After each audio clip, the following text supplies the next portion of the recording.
మోసం చేసేవారు ఎలా ఉంటారు? చక్కని ముఖారవిందంతో, చందనము వంటి చల్లని మాటలతో, కత్తెర వంటి హృదయంతో ఉంటారు.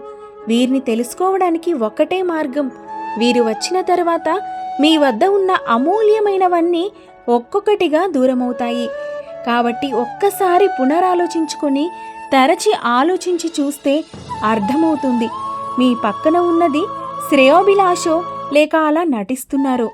జీవితంలో పైకి రావాలంటే మన పక్కనున్న వాళ్ళు సరైన వాళ్ళు అయి ఉండాలి. చాలామంది మేధావులు ఇక్కడే తప్పు చేస్తారు. కానీ ఏం లాభం? అమూల్యమైన సమయం ఎంతో వృధా అవుతుంది. అప్పటికి పరాజయము నలువైపులా కమ్మేస్తుంది. అసలైన వారంతా దూరమవుతారు. జరగాల్సిన నష్టం సమస్తము జరిగిపోతుంది. సర్వము కాలి పట్టుకోవడానికి ఆకులు కూడా దరిదాపుల్లో కానరావు.